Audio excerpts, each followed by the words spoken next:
Good morning, children. So now we are going to discuss our chapter 1, sources of food. We know all of you like food. We are consuming various types of food, various types of delicious food. Do you know why we are consuming this food?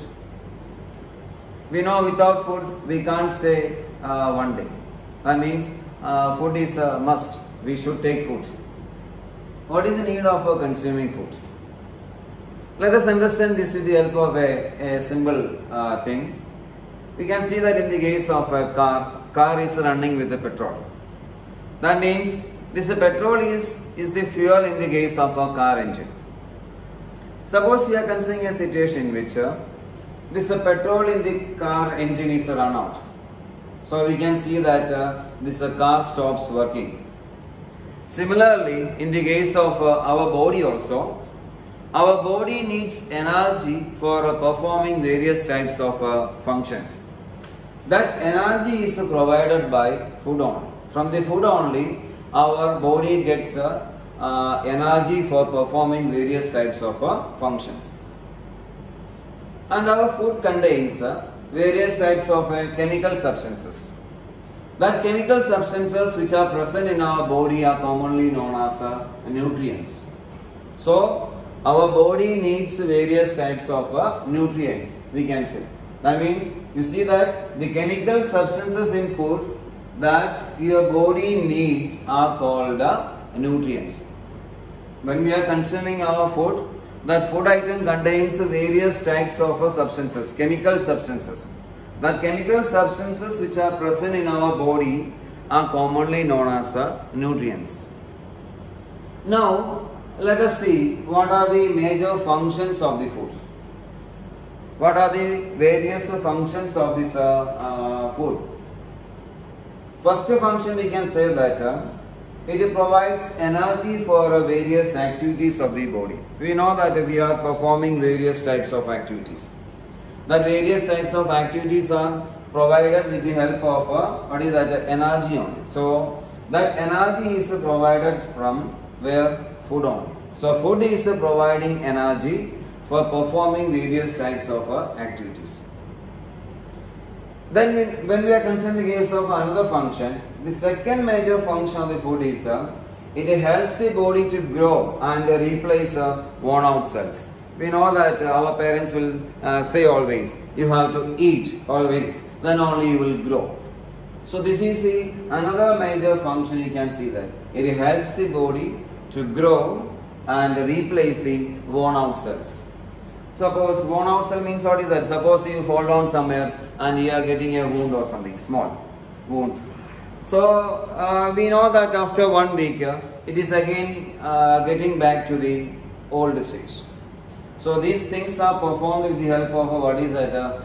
The food what we are consuming through our, that means various types of nutrients which are present in our food only helps to grow this type of cells.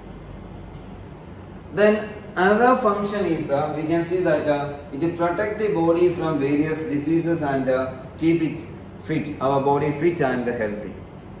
So while consuming the food, it protects the body from various types of diseases, free from diseases and being healthy. So these are the various functions of the food. We can say that. So first function is it provides energy for various activities of the body, and second function is it helps the body to grow and replace worn out cells, and another function is it protect the body from various diseases and keep it fit and healthy.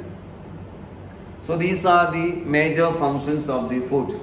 For this purpose only, in order to serve this purpose only, we are consuming the food.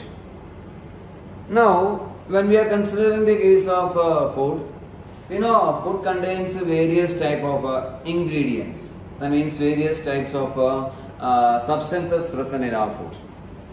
That is known as ingredients in our food. For example, when we are concerned the case of a boiled rice. You know, in the case of a boiled rice, can you say what are the ingredients present in this boiled rice? We can say that rice is one ingredient. and water is another ingredient. After that, if you have salt adding, so salt is also considered as another ingredient. So when we are considering the case of a boiled rice, the major ingredients in this boiled rice is what is that salt and water. Similarly, all of you like what is any other type of a food item. For example, in the case of a what we can say chicken biryani. So in that case, that food item contains so much of ingredients. So when we are considering this food item, you see that it contains rice, then water is present, then chicken is present, then salt. In order to become tasty, we are adding various type of spices, salt.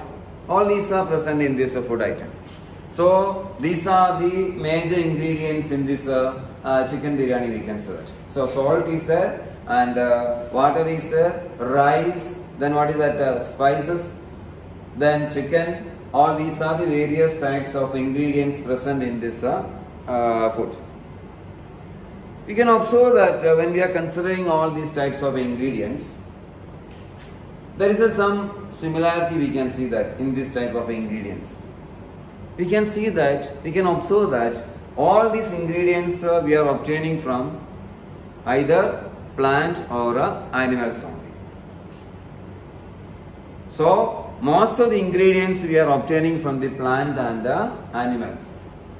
And in the case of salt and water, so this type of ingredients we are obtaining from the surface of the earth.